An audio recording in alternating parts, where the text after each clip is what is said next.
ഇപ്പോഴത്തെ ബ്ലാസ്റ്റേഴ്സിൻ്റെ കോച്ചിന് പോലും അല്ലെങ്കിൽ ബ്ലാസ്റ്റേഴ്സിൻ്റെ ഫാൻസിന് പോലും വിലയില്ലെങ്കിലും ഓപ്പോസിറ്റ് ടീമിൻ്റെ പരിശീലകനായിട്ടുള്ള ഓസ്കാർ ഡുസോണിന് റെസ്പെക്റ്റ് ഉണ്ട് എന്നുള്ളത് കൗതുകരമായിട്ടുള്ള ഒരു സംഗതിയാണ്. ഈസ്റ്റ് ബംഗാളും കേരള ബ്ലാസ്റ്റേഴ്സും തമ്മിലാണ് ഇന്നത്തെ മത്സരം കളിക്കാൻ പോകുന്നത്. വൈകുന്നേരം 5 മണിക്ക് ആണ് ആ ഒരു മത്സരം നടക്കുന്നത്. ആ മത്സരത്തിന് മുന്നോടിയായിട്ട് കേരള ബ്ലാസ്റ്റേഴ്സിൻ്റെ പ്രീ മാച്ച് പ്രസ് കോൺഫറൻസ് കഴിഞ്ഞിട്ടുണ്ടായിരുന്നു. അതിനകത്ത് വലിയ കാര്യമൊന്നുമില്ല. കെവിൻ യൂക്കും പിന്നെ പരിശീലനമായിട്ടുള്ള കാറ്റാലയം വന്ന് എന്തൊക്കെയോ പറഞ്ഞിട്ട് പോയി. അതൊക്കെ ഞാൻ നിങ്ങളോട് പറയാനുണ്ട്. നിങ്ങൾ തന്നെ എന്നെ പൊങ്കാലയിടാൻ നിൽക്കും. ഏതായാലും ഓസ്കാർ ഡുസോൺ പ്രീ മാച്ച് പ്രസ് കോൺഫറൻസിൽ പറഞ്ഞത് കേരള ബ്ലാസ്റ്റേഴ്സിനെ ഞങ്ങൾ നിസ്സാരരായിട്ട് കാണുന്നില്ല. കാരണം അവർക്ക് ഈ ഒരു സീസണിൽ ഇതുവരെയും പോയിന്റുകളൊന്നും സ്വന്തമാക്കാൻ കഴിഞ്ഞിട്ടില്ല. അതുകൊണ്ട് തന്നെ അവർ 3 പോയിന്റ് സ്വന്തമാക്കാൻ കൈമൈ മറന്ന് പോരാടും. അതുകൊണ്ട് ഇന്നത്തെ മത്സരത്തിൽ ബ്ലാസ്റ്റേഴ്സ് വളരെ മോശം സ്റ്റേജിലാണെങ്കിൽ പോലും അവരുടെ വിജയതൃഷ്ണ ഞങ്ങൾക്ക് നെഗറ്റീവായി ഭവിക്കാൻ സാധ്യതയുണ്ട് എന്ന് പുള്ളി പറഞ്ഞിട്ടുണ്ട്. ബ്ലാസ്റ്റേഴ്സ് കരുത്തരായിട്ടുള്ള എതിരാളികൾ തന്നെയാണ്, അവരെ പേടിക്കേണ്ടതുമാണ്. എന്നിരുന്നാൽ പോലും ഞങ്ങൾക്ക് ഞങ്ങളുടെ മാക്സിമം പോയിന്റ് സ്വന്തമാക്കാനുള്ള എഫേർട്ട് പൂർണ്ണമായും എടുത്തേ മതിയാവൂ എന്ന് പറയുമ്പം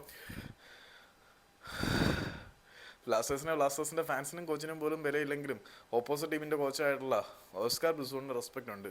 അത് പറയാനാണ് വന്നത്.